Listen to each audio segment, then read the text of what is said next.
नमस्कार दोस्तों, स्वागत है आपका अपने चैनल अपलिफ्ट हरियाणा पर।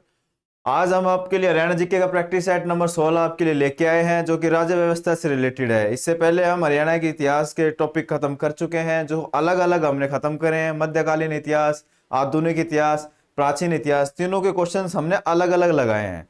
जो आप हमारी प्लेलिस्ट खोलेंगे उसके अंदर आप जाके देखना, तो उसके अलग अलग हमने प्रैक्टिस सेट कर रखे हैं, जिसको जो इतने इंपॉर्टेंट है कि जो आपके प्रीवियस ईयर के क्वेश्चन में आए हुए हैं, और उसमें जो क्वेश्चन बन सकते हैं आपके इन टॉपिक से, वो सारे क्वेश्चन आपको यहाँ मिलेंगे। आपने कहीं पढ़ रखा हो, लेकिन प्रैक्टिस आप यहाँ से करके देखना, आपको बहुत फायदा मिलेगा इस चीज का। और अब हम राज्य व्यवस्था कर रहे हैं। आज अपनी राज्य व्यवस्था की तीसरी क्लास चल रही है। इस क्लास के अंदर हम जो राज्य की व्यवस्था, जो राज्य जिस प्रकार चलता है उसके अंदर क्या क्या घटनाएं होती है, उससे रिलेटेड हम क्वेश्चन कर रहे हैं। जैसे हम पुलिस प्रशासन है, उससे रिलेटेड हमारे क्वेश्चन है। राज्य के अंदर सीएम है, कौन कौन सीएम बना है, कैसे सीएम बना, कितने नंबर का सीएम बना, इस तरह के क्वेश्चन जो बन सकते हैं आपके एग्जाम के अंदर, हम वो सारे क्वेश्चन यहाँ के ऊपर सोल्व करते हैं। यहाँ पे हम अपनी प्रैक्टिस करते हैं। आप कहीं से भी पढ़ रखा हो आपने थ्योरी, इससे कोई फर्क नहीं पड़ता। जब तक आप प्रैक्टिस नहीं करोगे तो आपको कोई फायदा नहीं है उस चीज का। जितनी आप प्रैक्टिस करोगे उतना आपको उस चीज का बेनिफिट मिलेगा। एग्जाम के अंदर आपको ज्यादा टाइम समय तक याद रहेगा। कभी भी एग्जाम हो सकता है, आपको आप पता हरियाणा पुलिस का हो, ग्रुप डी का हो, या हरियाणा का कोई भी एग्जाम हो, आप यहाँ से प्रैक्टिस सेट कीजिए और आपको इतनी अच्छी तैयारी हो जाएगी, आप तब तक भूलोगे भी नहीं। जितनी आप यहाँ प्रैक्टिस करोगे उतना आपका बेनिफिट होगा इस चीज का। तो आज हम राज्य व्यवस्था का अपना तीसरा, यार वैसे प्रैक्टिस सेट हमारा 16वां चल रहा है। आज चलो शुरू करते हैं अपनी क्लास को। आज का अपना पहला क्वेश्चन है, हरियाणा के प्री आईपीएस को मधुबन की हरियाणा पुलिस अकेडमी में कब प्रशिक्षण दे रही है, बताइए। आईपीएस को मधुबन की हरियाणा पुलिस अकेडमी कब से प्रशिक्षण दे रही है, कब से यहाँ पे ट्रेनिंग करवाई जा रही है? 1977 से, 66 से, 88 से, या 99 से? बताइए। इसका राइट आंसर क्या हो जाएगा? इसका राइट आंसर हो जाएगा ऑप्शन ए, 1977 से। इसके बारे में थोड़े क्या है, वर्ष 1977 से हरियाणा पुलिस अकेडमी मधुबन में आईपीएस परवीन दिनों को प्रशिक्षण दे रही है। यहाँ पे इनकी ट्रेनिंग करवाई जा रही है। हरियाणा पुलिस अकेडमी मधुबन को 2016-17 के लिए गैर राजपत्रित अधिकारी को प्रशिक्षण करने में देश में सर्वश्रेष्ठ पुलिस अकेडमी चुना गया। आपसे पूछ कब चुना गया है, ये इसकी साल, और कौन सी वाले को चुना गया? मधुबन को, हरियाणा पुलिस अकेडमी मधुबन। हरियाणा में कुल संसदीय सीटें कितनी है, बताइए। हरियाणा में कुल संसदीय सीटें कितनी है? 5 है, 10 है, 15 है, या इनमें से कोई नहीं? तो इसका राइट आंसर हो जाएगा ऑप्शन सी। 5 क्या है? राज्यसभा सीटें, और 10 क्या है? लोकसभा सीटें। अरे दोनों मिला कितनी हो गई? 15 संसदीय सीटें हो गई। और जो 10 लोकसभा सीटें हैं उनमें 2 सीटें आरक्षित सीट है। कौन कौन सी हैं? सिरसा और अंबाला, ये रिजर्व सीटें। हरियाणा में कितनी जिला जेल है? ध्यान रखना, टोटल जेलें नहीं पूछी हरियाणा, पूछे जिला जेल कितनी है, बताइए। और आपसे पूछ ले कुल जेल कितनी है,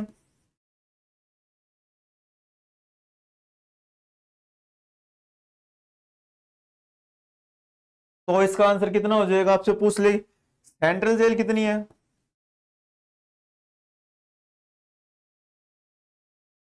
तो इसका आंसर क्या हो जाएगा? इन तीनों का आंसर बताइए। हरियाणा में कुल जिला जेल पूछ ले आपसे ना, सॉरी, कुल जिला जेल पूछ लिया, तो इसका आंसर हो जाएगा 17। और टोटल जेल आपसे पूछ ले तो 20। और आपसे पूछे सेंट्रल जेल कितनी है, 3 सेंट्रल जेल है। टोटल कितनी है? 20 है। और जिला जेल कितनी है? 17 है। और सेंट्रल जेल कितनी है? 3। इसका क्या आंसर हो जाएगा? 7। और जो 3 जेल हैं वो कौन कौन सी है सेंट्रल जेल? और ये देख लिया, हरियाणा में वर्तमान समय 20 जेल हैं, जिसमें 3 सेंट्रल जेल और 17 जिला जेल है। जो 17वीं जिला जेल बनी है वो कौन सी है? नू है। तो सीएम मनोहर लाल खट्टर जी द्वारा इसका उद्घाटन करा गया था। और 2 सेंट्रल जेल जो है, जो 3 सेंट्रल जेल थी उसमें से 2 तो है हिसार में, और एक है वो है अंबाला में, ठीक है। और जो अंबाला सेंट्रल जेल है, यहाँ पे ही जो 15 नवंबर 1949 को नाथूराम गोडसे को फांसी दी गई थी।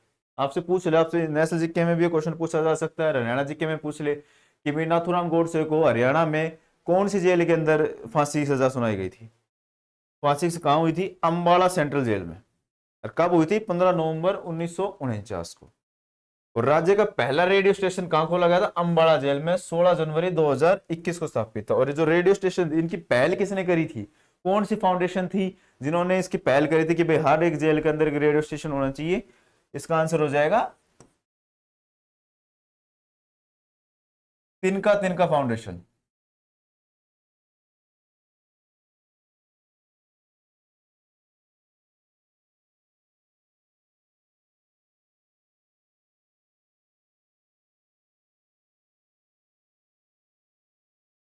तिनका तिनका फाउंडेशन।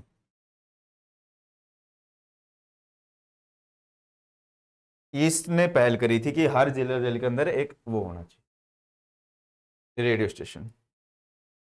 पंजाब से अलग होने पर हरियाणा में कितनी पुलिस रेंज थी? जब पंजाब से अलग हुआ था 1966 के अंदर, तब हरियाणा के अंदर कितनी पुलिस रेंज थी? उस समय पूछा गया कितनी पुलिस रेंज थी, यानी कि हरियाणा जब अलग हुआ 1966 में, उस समय कितनी रेंज थी? इसका आंसर हो जाएगा ए, एक पुलिस रेंज थी। लेकिन आपसे पूछ लो वर्तमान समय में कितनी पुलिस रेंज है, तो इसका आंसर क्या हो जाएगा? वर्तमान में, आपसे पूछ ले कि वर्तमान के अंदर हरियाणा के अंदर कितनी पुलिस रेंज है, तो इसका आंसर हो जाएगा 5। और आपसे पूछ ले वर्तमान में पुलिस कमिश्नरी कितनी है, तो उसका क्या आंसर हो जाएगा?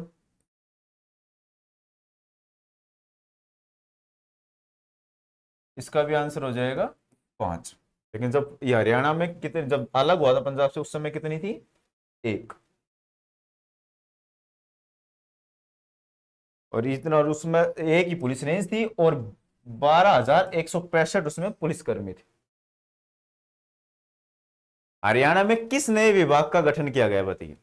जो हरियाणा में जो कोई नया विभाग बढ़ा था उसका गठन करा गया, उसका नाम क्या था? मुख्य विद्युत निरीक्षण था, नागरिक संसाधन सूचना विभाग था, खाद्य एवं औषधि प्रशासन था, इनमें से कोई नहीं। बताइए हरियाणा में किस नए विभाग का गठन किया गया? आपसे पूछ ले तो इसका आंसर, राइट आंसर हो जाएगा ऑप्शन बी, नागरिक संसाधन सूचना विभाग, ऑप्शन बी। और इसके अंदर क्या आता है? इसमें पारिवारिक पहचान दस्तावेज, परिवार पहचान पत्र और सरकारी योजनाओं के कार्यान्वयन के लिए संपूर्ण डेटाबेस के निर्माण सहित विषयों की वृहद श्रृंखला शामिल होगी। इसमें आपकी सारी डिटेल, आपकी फैमिली की डिटेल, ये सारी चीजें किसमें आएंगी? इसी के अंदर आएगी, नागरिक संसाधन सूचना विभाग के। हरियाणा सशस्त्र पुलिस में ब्लैंक बटालियन, यानी कि हरियाणा सशस्त्र पुलिस के अंदर कितनी बटालियन है? हरियाणा में कितनी बटालियन? 3 है, 5 है, 4 है कि 2 है? बताइए। इसका राइट आंसर हो जाएगा ऑप्शन बी, हरियाणा में 5 बटालियन है। और 5 में कौन कितनी बटालियन है? 3+2 है, क्योंकि 3 एक जगह है और ये 2 अलग अलग है। बताइए, चलो 3 मैं बता देता हूँ, 2 आप बताइए। 3 जो है वो है करनाल के अंदर, और जो 2 बटालियन हो रहे हैं वो कहाँ कहाँ है, वो इसका आंसर आप कमेंट बॉक्स में दीजिएगा। हरियाणा का पहला साइबर पुलिस स्टेशन कहाँ स्थापित किया गया बताइए? हरियाणा के अंदर जो साइबर स्टेशन खुले थे, सबसे पहला जो साइबर स्टेशन खुला था पुलिस, कहाँ खुला था? हरियाणा का पहला साइबर स्टेशन कहाँ स्थापित किया गया था? गुरुग्राम में, पंचकुला में, फरीदाबाद में या हिसार में? बताइए।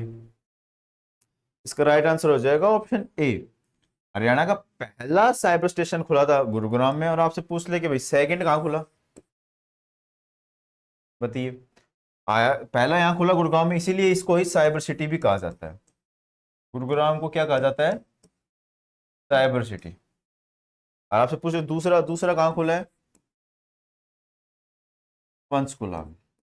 ये यहाँ खुला है दूसरा। और ये इसका आंसर क्या हो जाएगा? गुरुग्राम। ये कब खुला है? 2018 में, 7 मार्च 2018 को साइबर अपराध के मामलों में पंजीकरण की सुविधा के लिए हरियाणा के गुरुग्राम में पुलिस साइबर स्टेशन खुला गया था। और इसी कारण गुरुग्राम को साइबर सिटी ऑफ हरियाणा कहा जाता है।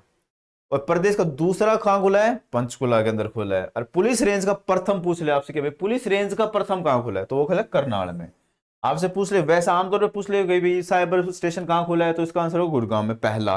और आपसे पूछ ले पुलिस रेंज का कहां खुला है, तो आंसर आपका चेंज हो जाएगा, तो हो जाएगा करनाल। ये क्वेश्चन चेंज हो जाता है अगर पुलिस रेंज आ जाए लिखा तो करनाल। और आमतौर पर पूछ ले कि भाई पहला पुलिस साइबर स्टेशन कहां खुला है, तो गुरुग्राम में, और दूसरा पंचकुला में।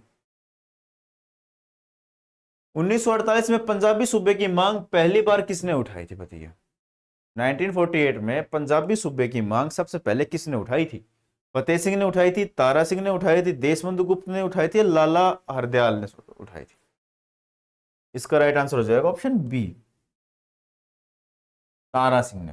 तारा सिंह ने पंजाबी सूबे की मांग सबसे पहले उठाई थी। और आपसे पूछ ले कि पंजाबी सूबे के लिए आमरण अनशन के ऊपर कौन बैठा था, तो उसका आंसर क्या हो जाएगा? आपसे पूछ ले कि भाई पंजाबी सूबे की मांग तो उठाई किसने थी? तारा सिंह ने, लेकिन इसके लिए आमरण अनशन के ऊपर कौन बैठा था, तो इसका आंसर क्या हो जाएगा? इसका आंसर हो जाएगा फतेह सिंह तब। और वैसे पूछ लेते इसका आंसर क्या है? तारा सिंह। इसके बारे में क्या है, 1948 में पंजाबी सूबे की मांग पहली बार तारा सिंह जी ने उठाई थी। ठीक है, वे श्रोमणी अकाली दल के नेता थे। और 1965 में पंजाबी सूबे के लिए आमरण अनशन करने वाले क्रांतिकारी नेता कौन थे? फतेह सिंह थे। 1 नवंबर 1966 को हरियाणा को राज्य और चंडीगढ़ को केंद्र शासित प्रदेश बनाया गया था। और आपसे पूछ लिए, क्वेश्चन सबसे इंपॉर्टेंट है कि भाई तारा सिंह जी ने जो मांग उठाई थी वो किस समाचार पत्र के माध्यम से उठाई थी? उसका नाम है अजीत नामक समाचार पत्र, अजीत समाचार पत्र था, इससे मांग उठाई। सबसे इंपॉर्टेंट क्वेश्चन है ये। पंचायती चुनाव में शैक्षणिक योग्यता लगाने वाला ब्लैंक राज्य हरियाणा। हरियाणा जो है वो पंचायती चुनाव में एजुकेशन या शैक्षणिक शिक्षा लगाने वाला कौन सा नंबर का राज्य बना है? पहला बना, दूसरा बना, तीसरा बना या चौथा बना, सातवां बना? बताइए कि भाई पंचायत जो चुनाव होंगे उसके अंदर एक क्राइटेरिया फिक्स कर दिया कि जो सरपंच जो खड़ा होगा चुनाव के अंदर, जो खड़ा होगा उसकी शैक्षणिक योग्यता कितनी, वो कितना पढ़ा लिखा होना चाहिए। ये योग्यता लगाने वाला हरियाणा वो कितने नंबर का राज्य बना था? पहला बना था, दूसरा नंबर का बना था, तीसरे नंबर का, सातवें नंबर का? बताइए। इसका राइट आंसर हो जाएगा ऑप्शन बी, दूसरा। हरियाणा जो है वो दूसरे नंबर का बना था शैक्षणिक योग्यता लगाने वाला। जब आपसे पूछे पहला कौन बना था, तो पहला बना था राजस्थान।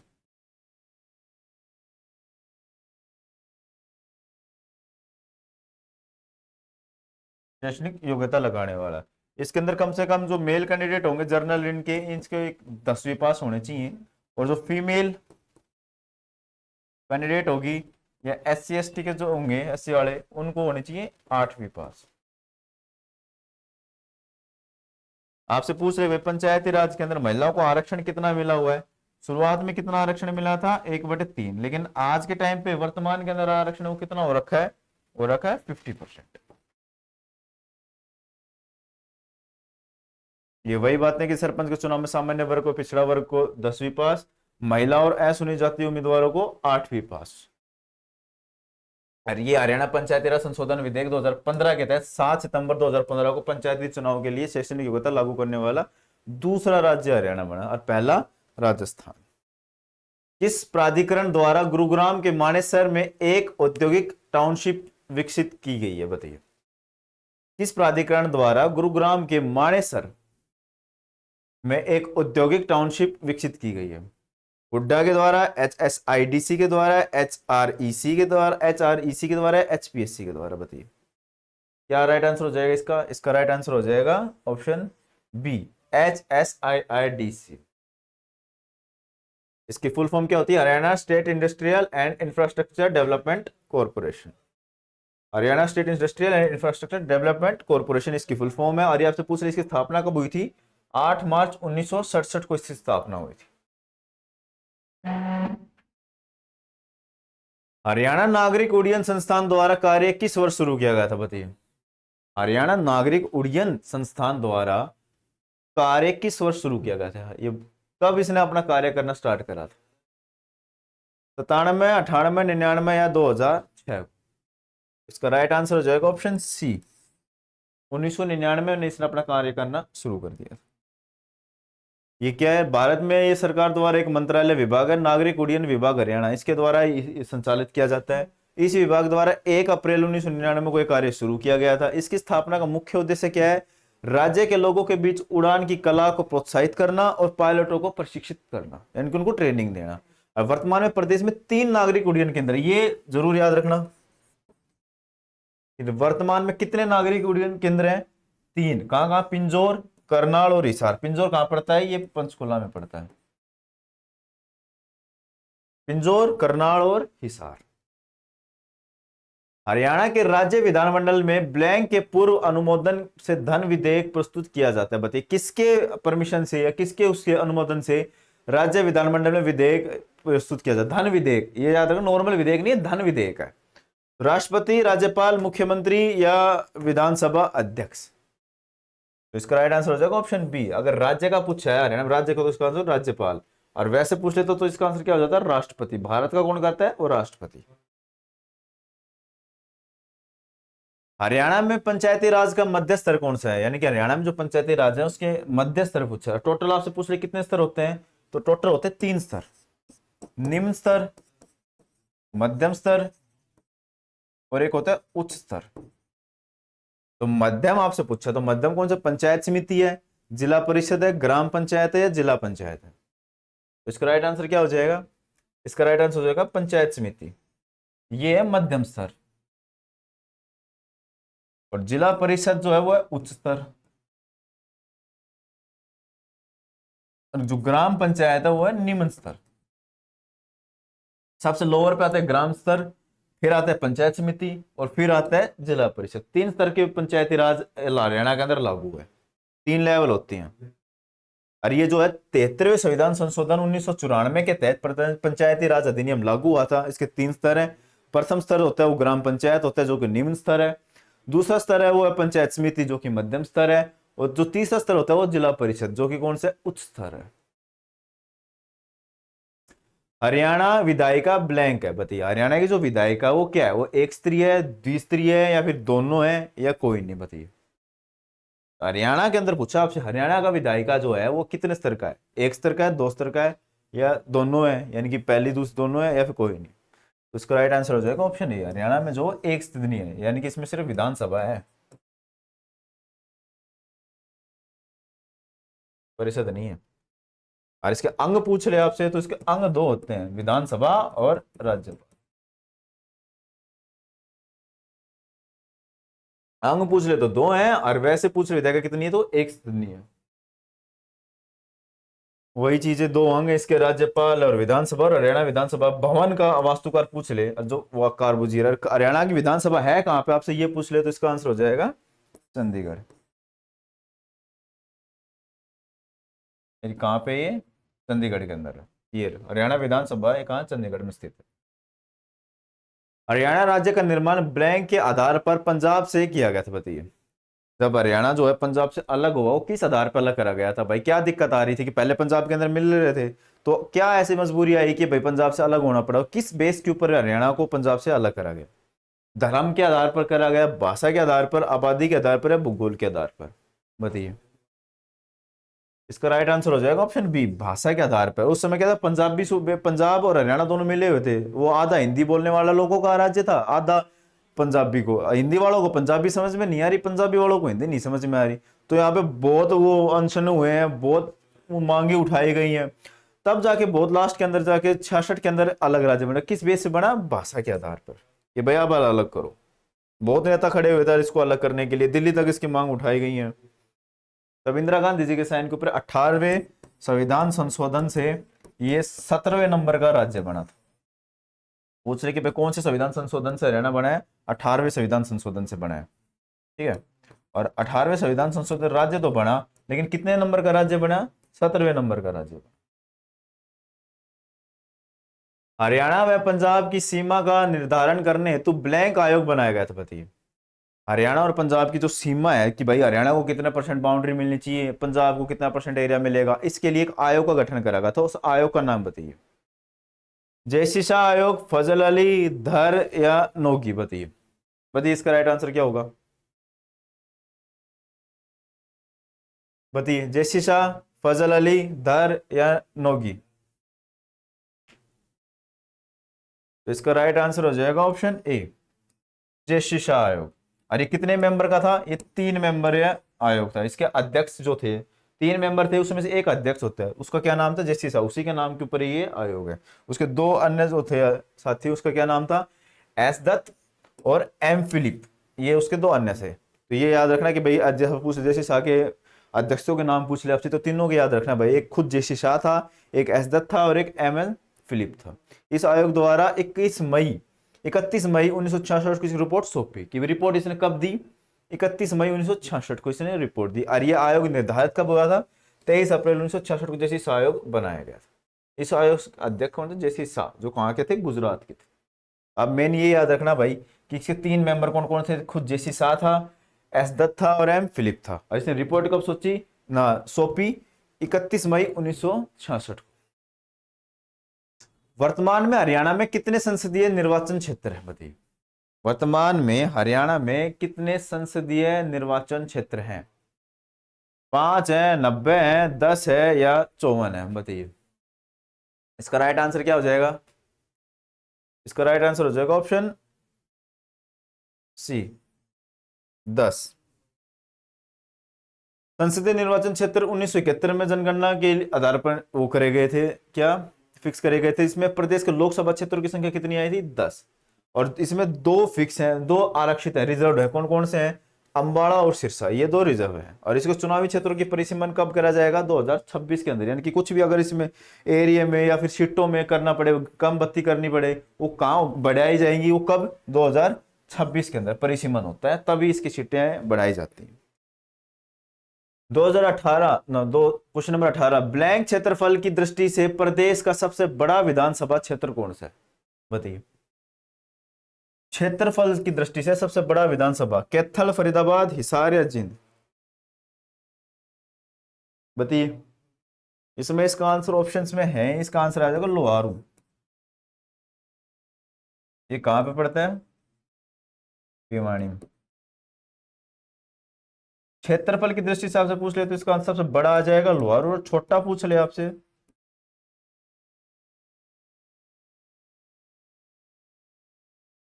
तो आंसर हो जाएगा फरीदाबाद। फरीदाबाद का क्या हो जाएगा? वल्लभगढ़।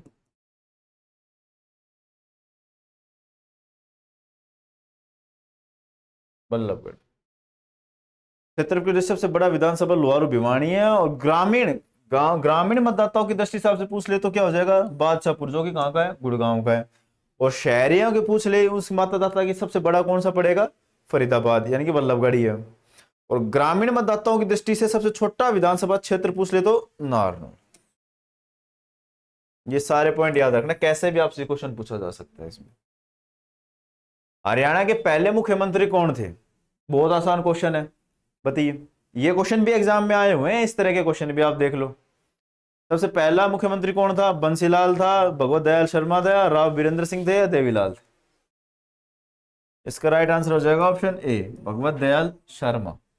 इस तरह के क्वेश्चन भी आ सकते हैं, कैसे भी क्वेश्चन पूछ सकते हैं आजकल, किसको भी भरोसा नहीं है भाई। ये भगवत दयाल शर्मा का जन्म कब हुआ था? 26 जनवरी 1918 को हुआ था। कहाँ हुआ था? बेरी गांव। बेरी गांव कहाँ का पड़ता है? झज्जर का। और इनकी मृत्यु पूछ ले कब हुई? 22 फरवरी 1993 में। कहा? रोहतक के अंदर। ठीक है, वे प्रदेश के पहले मनोनीत मुख्यमंत्री रहे हैं। और इनका कार्यकाल 1 नवंबर 1966 से 23 मार्च 1967 तक रहा है। और सबसे मेन पॉइंट ये है, ये 1977 से 80 तक उड़ीसा के और 1980 से लेकर 84 के मध्य प्रदेश के गवर्नर भी रहे हैं। बीडी शर्मा, भगवत दयाल शर्मा 2 अन्य राज्यों के क्या रहे हैं? गवर्नर रहे हैं। कौन किसके? उड़ीसा के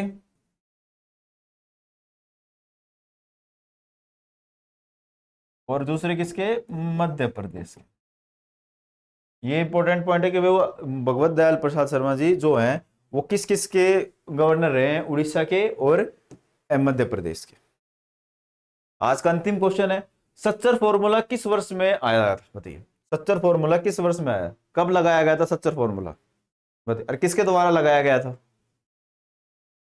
इसका राइट आंसर हो जाएगा ऑप्शन बी, 1949 के अंदर सच्चर फॉर्मूला लाया गया था। भाषा की लड़ाई को खत्म करने हेतु तत्कालीन सीएम भीमसेन सच्चर द्वारा 1 अक्टूबर 1949 को यह फॉर्मूला दिया गया था। कब दिया गया था? 1 अक्टूबर 1949 को। और किसके द्वारा दिया गया था? उस समय के तत्कालीन मुख्यमंत्री भीमसेन सच्चर द्वारा। ये जरूर याद रखना इन दोनों पॉइंटों को। और इस फॉर्मूले के अंतर्गत पंजाब प्रांत को 2 भागों में बांटा गया था, पंजाबी व हिंदी। पंजाबी क्षेत्र, हिंदी क्षेत्र। इस फॉर्मूले के हिसाब से 2 भागों में बांट दिया, पंजाबी क्षेत्र में बांट दिया। जो पंजाबी बोलने वाले को पंजाबी क्षेत्र हो गया, हिंदी बोलने वाले के लिए हिंदी क्षेत्र हो गया। और हिंदी क्षेत्र में कौन कौन से आ गए थे? रोहतक, गुड़गांव, करनाल, कांगड़, हिसार तथा अंबाला जिला की जगाधरी व नारायणगढ़ तहसील। ये सारे के सारे किस क्षेत्र में आ गए थे? हिंदी क्षेत्र में। बचे वो किस में आ गए? वो पंजाबी क्षेत्र के अंदर आ गए। तो आज की क्लास अपन यही खत्म करते हैं। ऐसे ही आपके लिए और अलग अलग नए नए क्वेश्चन लेके आएंगे जो कि आपके एग्जाम्स के लिए बहुत इंपॉर्टेंट होंगे। आप हमारी प्लेलिस्ट खोल के देखोगे तो उसके अंदर आपको सारी क्लासेस मिल जाएंगी। कंप्यूटर की अलग प्लेलिस्ट बनी हुई है, उसके अंदर आप जाके कंप्यूटर के क्वेश्चंस आप देख सकते हो। और ये हरियाणा जीके की ये अलग प्लेलिस्ट मिलेगी जिसमें आपको सीक्वेंस से सारे क्वेश्चंस आपको लगे मिलेंगे। और इनकी पीडीएफ के लिए आप हमारे टेलीग्राम को जरूर सब्सक्राइब करना और ज्वाइन करना। और ऐसे ही आपके लिए और आगे क्लासेस आपके लेते आते रहेंगे। और आप हमारे चैनल को सब्सक्राइब करके आप रोज हमसे जुड़ें और अपने जो भी प्रैक्टिस है आप हमसे कीजिए, जिससे आपकी तैयारी और अच्छे से करी जा सके। मिलते हैं अपनी अगली क्लास के अंदर।